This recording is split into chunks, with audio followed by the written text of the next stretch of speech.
Predlagam, da gremo po vsake eno vprašanje, da naredimo prvi krog, potem pa naslednji krog, pa še predstavite se, kateri medij delate, izvoli.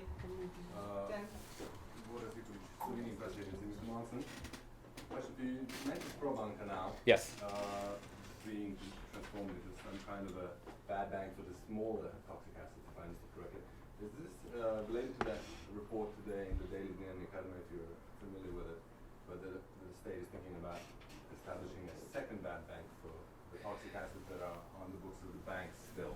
I can't really vouch for what media is writing. I haven't really looked in detail, but what I know is the following: that there are plans to at least explore the possibility of setting up a dedicated asset manager, bad bank, for these exposures all to that, and that ProBanca sort of organization, part of the organization, and some of the infrastructure that ProBanca has should be used for that.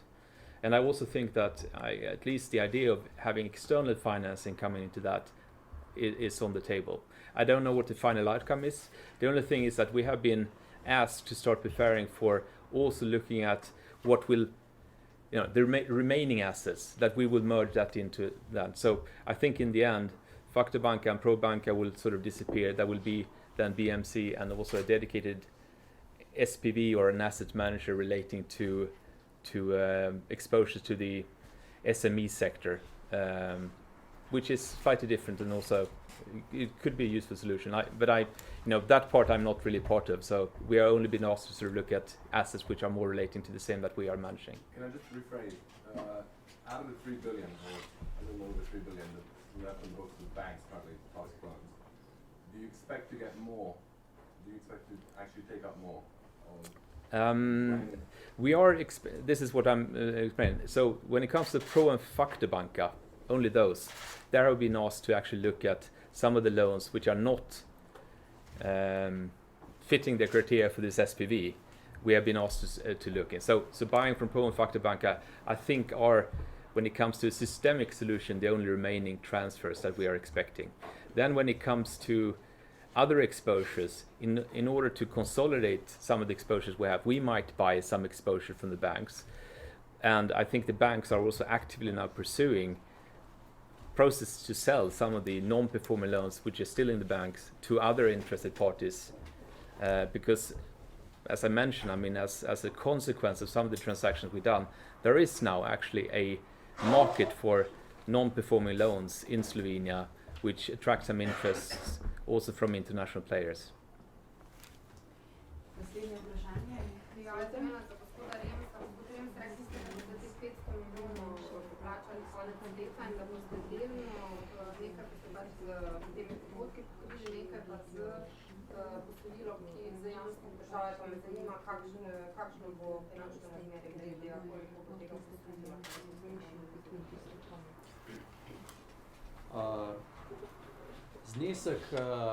Znesek, ki ga bo potrebno refinancirati, seveda bomo lahko določili proti koncu leta, kajti edini posel, edino poslanstvo, ki ga ima DUTB, je, da vsa generirana sredstva, ves generiran denar, ki ga ustvari z upravljanjem sredstev, nameni za poplačilo svojih obveznosti, ki so garantirane z državno garancijo. To pomeni načeloma ves denar, vse likvidnostne rezerve, ki jih bomo imeli v decembru 2015, bomo namenili za poplačilo zapadle obveznice v višini 500 milijonov. Zdaj, koliko natančno bo tega, vam žal ta trenutek ne moram povedati.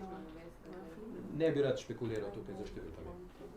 Ampak povedali pa smo, oziroma videli ste iz prezentacije, koliko denarja smo ustvarili, koliko denarja je DUTB imela konec leta, koliko smo ga ustvarili v letošnjem poletju. Nekaj seveda smo ga tudi porabili za namene, kot sem povedal. Torej, preostanek dejansko bo namenjen za poplačilo obveznice. Naslednje vprašanje. Katarina, več povedati. Sploh tuj del vodstva je vedno rada poudarjala, da prihaja Slovenija z novimi znanji in novimi praksami in pa veliko nekakšne transparentnosti, kljub temu pa na slabo banko visi konstanten sum konfliktu interesov, nekateri so celo dokazani, uštevile so tudi različne pristojne institucije in me zanima, kako to, da zelo slabši od povprečnega slovenskega državnega podjetja, ki je daleč od spletnosti, kar se tega delovanja tiče, vi ste namreč konstantno nekam, vedno ista imena se pojavljajo, zelo slabe banke, vedno je nekom povezan, nekdo nekoga pozna, je celo lastnik, kakorkoli v glavnem, kako je to mogoče in ve, kmalu poznano, torej, ko se odločijo računskega sodišča, pričakujete, da bo zadovoljno z vašimi ukrepi, ki so jih zahtevali od vas, in pa tudi policija gleda po poslu slabi bankovega športa. Okay, so let me sort of respond to that.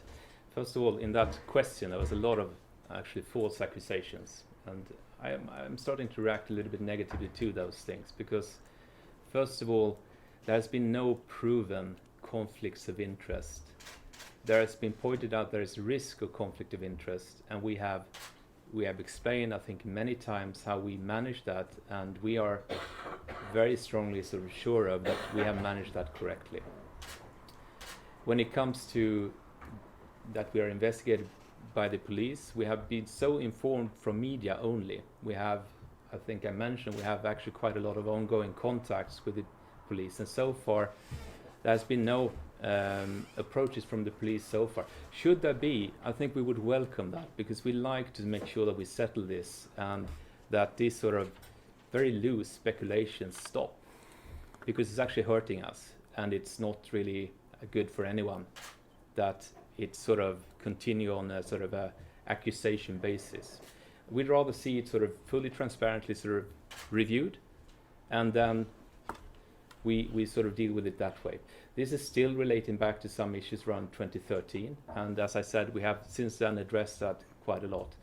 And you know, if sort of compare the situation in 2013 when the organization was very much in the build-up phase, and compare it to now, we have since, for instance, really strengthened the organization when it comes to the areas of compliance, risk management, and internal audit. I mean, we have internal audit function, which is now in operation, which is reporting directly to the supervisory functions of the board.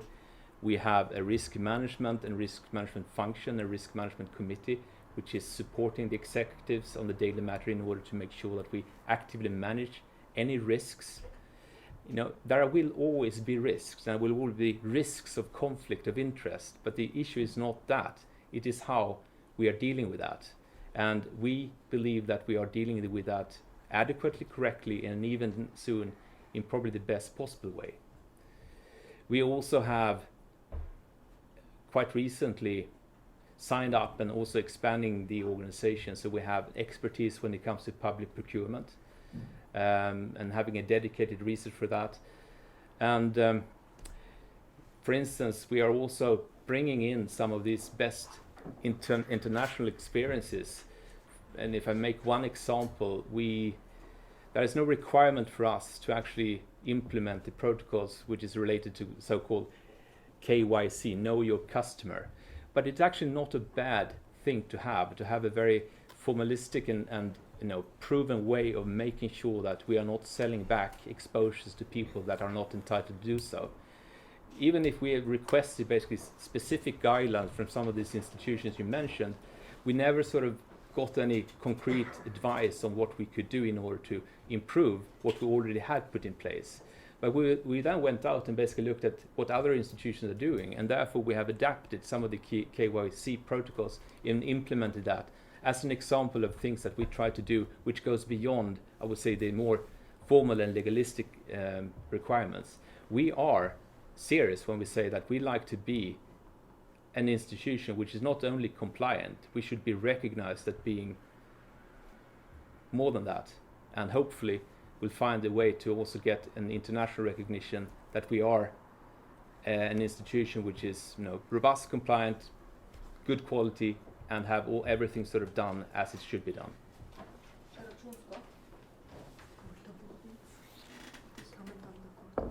Well, the Court of Auditors has a very detailed role here, and I think what they do is a very important thing. They are reviewing the compliance compared to basically what the regulations say. I think we've gone through what the Court of Auditors has said a number of times. We have had a specific press conference on that. There's been no news since that. Since then, we have, of course, sort of responded formalistically with making sure that we have implemented everything that they have requested. We've done so.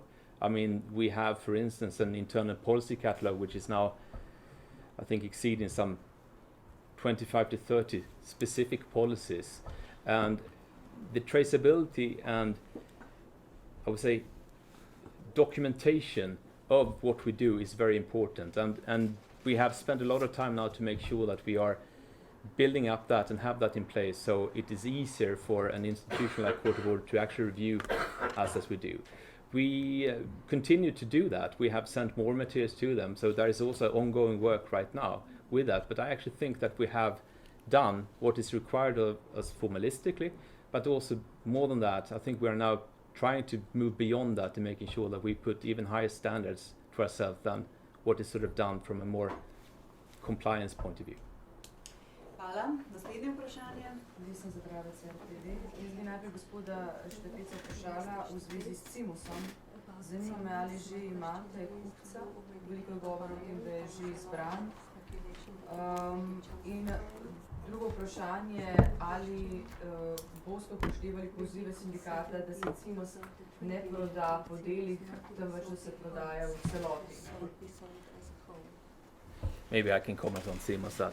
I mean, first of all, there's been, again, I would say false accusations flying around that we have pre-selected buyers and that when we run a public tender for this, that we have a buyer already lined up. Well, I have to explain the situation. We have made it very clear, and I think everybody knows now, that the assets we have are for sale. Sometimes then there is interest. And when there is interest, and there's really committed interest, in order to make sure that we're not selling to only one buyer, but we haven't tested the market, we have then, in several cases, launched a public tender process to make sure that we are not sort of closing with one before we tested the market again to see if there is any other interest. That is just very good practice to make sure that we are optimizing the value of the assets we have when we are in a situation like that. So you can then, of course, try to construe that into that we have a buyer and therefore the public tendering process is fake. It's just the opposite. It's completely wrong way of trying to misunderstand the situation in a negative way. We do those tender processes in order to make sure that we optimize the value of the assets we have. When it comes to CMOS, there is actually an obligation for us to make sure that we offer this in a way which is not limiting the potential buyers. So we cannot, at this stage, exclude from the tender process that somebody would be interested in only a part. I am pretty convinced that this will not sort of end up that way. I think the biggest value is actually in selling the business as a whole, and therefore I think that the commercial gravities would lead us into that sort of path.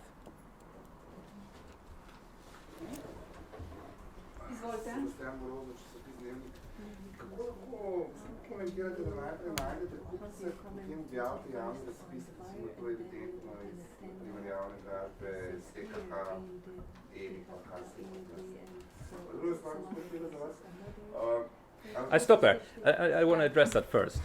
Again, we are not finding a buyer first and then we open up. We are being approached constantly by buyers interested in that. And when that interest is strong enough, when they're willing to actually come with a firm offer, and we have to look at that, we then have to open up for public tender to make sure that we are not sort of letting anything else, any other interest, not be taken care of. So I don't know how many times I have to say this. This is not a way for us to try to have pre-selected buyers, and maybe that was the practice in the past, that people were sort of pre-selecting and selling things to have. We are not doing that. We are not doing that. Okay? Kje ste najdel svetovalno družbo letam, oziroma zakaj v nekaterih primerih, oziroma številnih primerih forsirate to svetovalno nemško družbo Metan. In gospod Štepec, a lahko zanikate, da ste gospoda kot predsednik nadzornega sveta Alpine odpustil, ker ni hotel podpisati pogodbe? To so zdaj že 3 vprašanja bila. Ne, to je eno vprašanje, čakaj, če dovolite, no. A lahko zanikate, da ste gospoda Delopsta odpustil, ker ni hotel podpisati pogodbe z Metanom, pisala je pa vam, kako rekel, prijazna nova direktorica. Lahko to zanikate? Kako gremo Okay, let me try to sort it out again. So when it comes to Admetam, I think the story really there starts in CMOS, where the previous owners in CMOS engaged another consultancy and had them in there for quite a long time. And when we came into the situation, we actually felt that the results of what that consultancy delivered was not really good enough. We had to find a better provider of the services that was required to make sure that we did a successful compulsory settlement in the end at CMOS. This is how Admetam sort of was engaged in CMOS at that time. The experience that we've seen that CMOS have had with Admetam and that we have seen the results of are actually very good. We have then, BMC, engaged Admetam in one other case, which is in the same industry and actually quite related, based on the good references we then saw from CMOS. That is actually the only case where we, BMC, have engaged them. And when it comes to the other situations, there I have to unfortunately sort of ask you to talk directly to the companies to get their view on the use of the consultant, which actually is a contract between the company and the consultancy as such.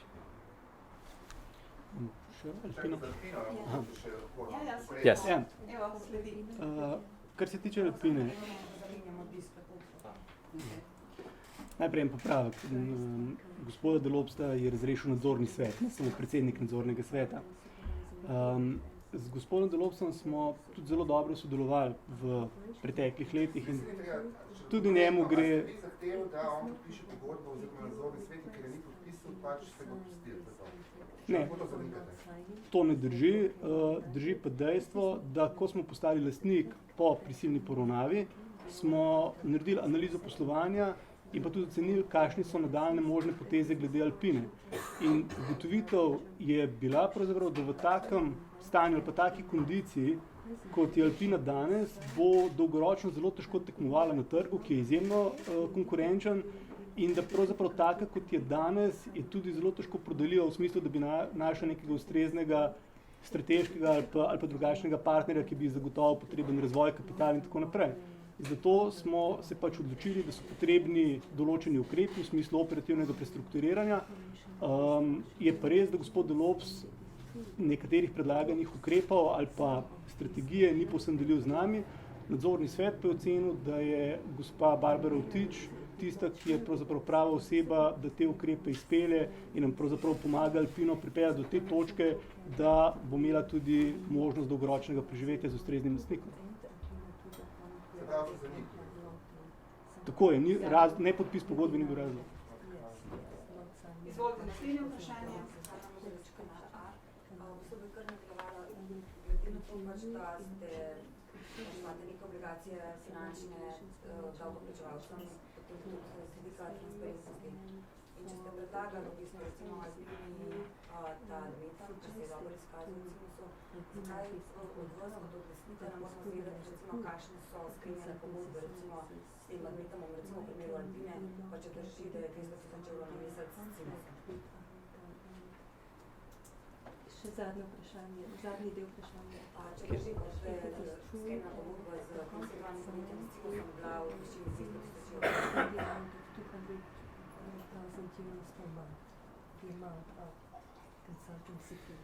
But again, I mean, I think we have to make sure that contractual relationship between the company and a service provider, the source of information around that has to be the company as such. They are saying that it's a secret and they can't reveal that. So that's why I'm turning to you as an owner of these companies. But that means probably that there is a contractual obligations between the parties to keep it secret, and we should not then breach that as an owner. that's the only explanation I can give you. If there is if they have agreed to that, not share that, as is quite normal in business such as that, we cannot sort of override that and breach a contract like that, just because that there's a question asked here. Yes, there's many things which are interesting, but sometimes I think we have to operate a business also and make sure that they can operate in a way that is effective going forward. But maybe then in 10 years we'll find out that that somebody was well paid for something that wasn't that hard. Or even done. But the management has an obligation to make sure that that doesn't happen. So if that happens, or if the management does something else, they fail to restructure or they fail to win new businesses, and Simos, doesn't survive, then that is an even bigger issue. I mean, a consultancy contract is of course interesting and important, but it's only one small part of the obligations of the management team to look after the business, and they are there with the responsibility to take care of the business, and that includes making sure that they effectively manage any external supplier, a consultancy also. But why I'm interested in the amount of the contract, because people in, for example, Alpina are receiving half payments, and on the other hand, maybe we have contracts that are, I don't know, 50,000 euros per month for, I don't know, 1 or 2 persons. Here's the discrepancy. That's why we are interested in these amounts. Probably understand that. Well, I can understand it. I can also understand if people would be interested to know if there is now a way to make sure that Alpina... Of interest, it's about fairness, maybe. Well, fairness is a good question, but also I think most of the people that are involved in Alpina probably like to make sure that there is now a viable path forward, that we actually do create a good business again out of Alpina, which has a fantastic brand name. And one of the conflicts, if I put it that way, one of the disagreements we've had regarding that with previous management has not been so much about specific contracts or who we use or who they recruit and stuff. We are actually not trying to engage too much into that. But what is important to make sure that Alpina is embarking on the right strategy going forward. And to portray it a little bit, and I'm simplifying, I know, but I think in the past Alpina has been on the path of actually producing a lot of products to stock, and in the end there's been pushed out to the retail and then been sold at major discounts, and that is actually not a good way of, I would say, nurturing and building a brand which should be standing for high quality as the Alpina products really are. Instead, making the transformation to make sure that you have a more demand driven production process. It's actually quite a big transformation, and unless you're actually 100% sort of behind that type of strategic transformation, then it's better to have somebody else actually taking on and running that going forward. Those are, I think, even more important topics. But we end up talking about some of these, I would think, more populistic sort of things when it comes to remuneration and so on. And yes, we have to, but I cannot hurt a business by revealing things which are contractually sort of agreed to secrets, because then I would hurt the business, and in the end I think I'm going to do bigger damages than actually satisfying the curiosity of the general public and also media when it comes to some of these matters. I hope there is some understanding around that. This is not us being intransparent. We are actually trying to look after the assets and making sure that we provide the basis for good businesses going forward. Je še kakšno vprašanje mogoče? Yeah, just one more. Vaše, pa pol zaključimo. What is the likelihood of you finishing your job here before 2022? And again, what is the likelihood of Slovenia getting all the money invested in your bank? So, which is probably one of the justifications of you staying longer. Well, when it comes to the last question first, I think there's a very high likelihood. This is sort of the main message today. We are getting it done. We are on track to getting it done. And to be quite frank, my role here has always been a temporary one. When I know that this is actually fully on track and we will get it done, I have done my job. I have built an organization. There will be soon, I hope, lots of people internally or even externally that can actually replace me as we go forward. So, I have no immediate sort of intention of resigning or anything like that, but I would say it's highly unlikely that I'm here in 2022. And my wife would go and get me even way before that, I can promise you that. So my role here is actually make sure that this gets to work. I am fully responsible for making sure that we get this done, and this is sort of the reason why I came back here. I made a promise to a minister, one of the previous ministers, a personal commitment that I will make sure that this actually works. And when we are embarking a little bit slightly wrong road, and the board sort of asked me, you have now to come and fulfill that, I did that. I will make sure that, you know, this is what I have to deliver. This should work, and this is why I'm here. This is why I came back basically to do it, not because I had any plans to do so initially, but this is what I was asked to do. And I also made the commitment to some of the EU institutions to, at the point where there was a crisis around this, I said yes, of course I will commit to do it. Še zadnji dve vprašanji, finance pa STA, pa zaključimo. Ja, jaz to že če smo za gospod Štrukelj vedno vprašanje. Rekli ste, da je v okviru DZS stvari v postopku razloževanja ne teče morale in da ste naročili nove cenitve. To pomeni, da lahko pričakujemo, če ne bo izboljšanja zaseg premoženja.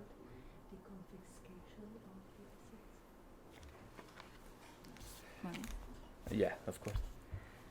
V tem trenutku mislim, da bi šlo za špekuliranje, kakšne ukrepe bomo finančni upniki poduzeli. Na skupini DZS smo sicer da res najpomembnejši finančni upnik, imamo preko 50 milijonov evrov kreditov, vendar daleč od tega, da bi bili edini. Tako da cenitve nekatere so že narejene, glavna cenitev za vrednost Term Čatež pa še ni narejena, jo čakamo v septembru.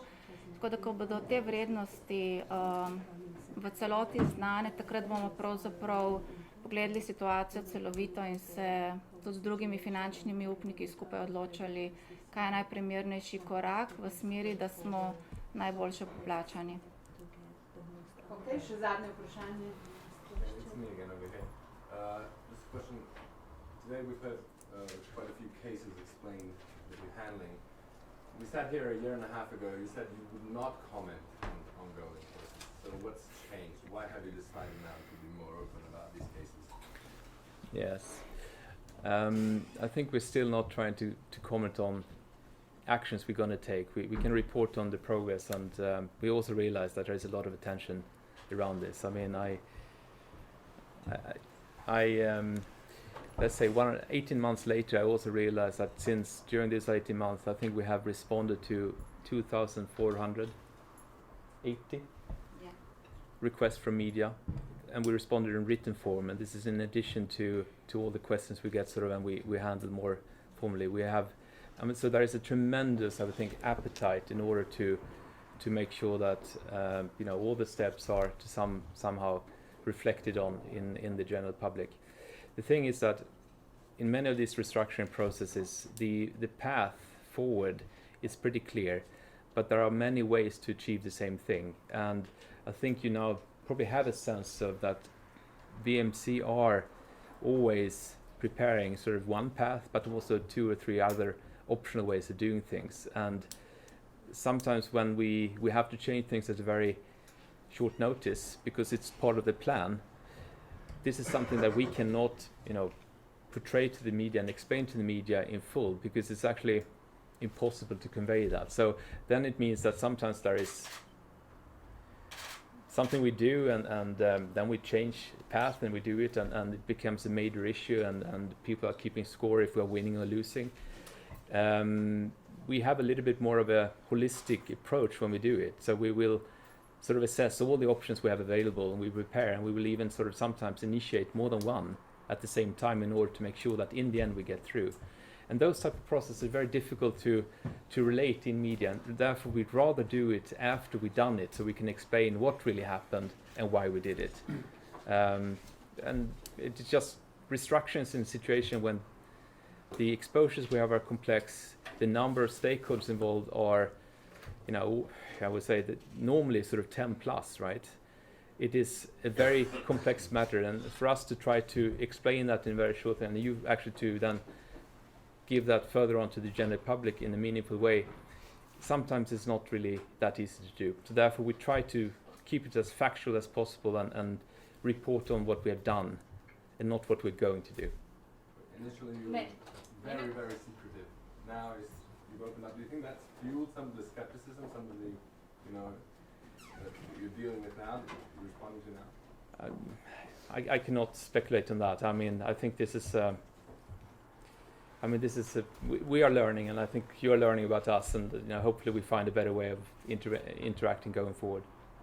Mene vseeno zanimajo plače, ali so usklajene z novo politiko plač in pa zdaj 29 mesecev ste rekli, da delujete, veliko številk ste povedali, nikoli pa še niste hoteli povedati povprečne plače, ker morda niste imeli zapolnjene kadrovske strukture, zdaj mislim, da ste več remontno. Kakšna je povprečna plača na STB in ali je bolj to usklajeno s politiko plač, ki ima nekoliko nižje plače kot novo? So the remuneration policy from the government only actually addresses the board, and I think we have made it very public, those sort of terms, so I think we have handled that already. I don't want to comment more on that. When it comes to the salary levels of the organization as such, it sort of follows the act of systemization where the roles and the different jobs are described, and we have for each of these positions sort of a salary band defined for what we think is required to attract the people of the caliber of people that we actually need for this operation to be effective. And yes, we are of course in line with what we have defined and also in the board sort of accepted that we should do. So the average salary is? So the average salary I don't have in my mind right now. I mean, an average salary is I don't know if we can. We'll return to that question to see if we actually will provide that information or not. But yeah, we'll have to have a look at that. I don't have the number in my head, unfortunately. Hvala vsem za pozornost, za vaš čas. Lep preostanek poletja.